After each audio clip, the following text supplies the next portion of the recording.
Glow turned over slowly and opened her eyes. She squinted at the sun, shining much brighter than she expected through the window blinds. Then a thought popped into her mind. Today was Monday. She jerked to the other side of the bed and looked at the clock. It was after 9. We're all going to be late. She brushed the last remnants of grogginess from her face. Her feet hit the floor. She went toward the front room of her trailer. Her foot caught. "Perry!" she yelled and stumbled forward, careening into Jubal, who was roused just in time to catch her, plopping her into his lap. "What the fuck's going on?" Jubal shouted, looking around. "Sorry," Glow said quietly. "I stumbled over Perry." She looked at the others and said, "It's time for those of you that have summer jobs to get up and get going." It was mid-June, 1993, and school had been out a couple of weeks. This was the first weekend since last summer that they'd stayed over at her place on a Sunday night. She pulled herself off Jubal and stood up. Sometimes it's really annoying having these kids hanging around. Then she recalled how she had seen most of them around school before she graduated in 1990. They had been withdrawn and antisocial. They hadn't interacted with the other kids.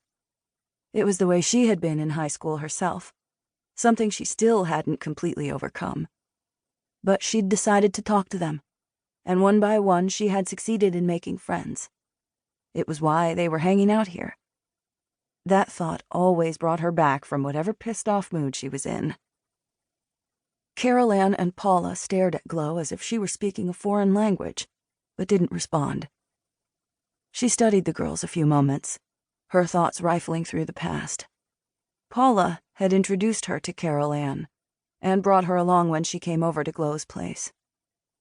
Carol Ann's family had mostly turned their backs on her, and she had become closed off. Paula reminded Glow of herself. Neither of them had parents. But Paula had an older brother she lived with, while Glow didn't have any siblings that she knew of. Paula was expected to graduate with the next senior class. She considered herself more mature than the girls in her class, and chose to set herself apart. Carol Ann would be a junior in the fall. "My job with old man Jackson is finished," Marvin said. "He only needed help cleaning up his garage." Marvin simply didn't have the patience to get along with most people. Raised by his grandparents, he had mostly taken up his grandfather's way of thinking. This fall would be his last year in high school, too. He smoothed his t-shirt over his lean torso and pulled his well-worn ankle boots onto his huge feet.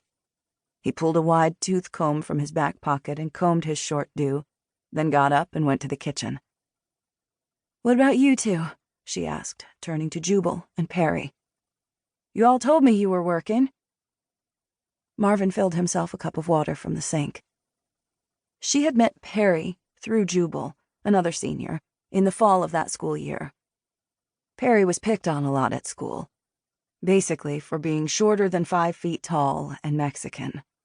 His father was Mexican and his mother was white, but he had been branded. When one of the altercations occurred during Jubal's junior year, he happened to be on the scene and intervened on Perry's behalf. From that point on, when outside of his classes, Perry made it his business to hang with Jubal. When she invited Jubal over, Perry came along. "That bastard Conyers fired me," Jubal replied, and slumped to his side against the couch. His stringy blonde hair hung to the side of his lean, narrow face. He was due to graduate next year, too, if he could stay focused.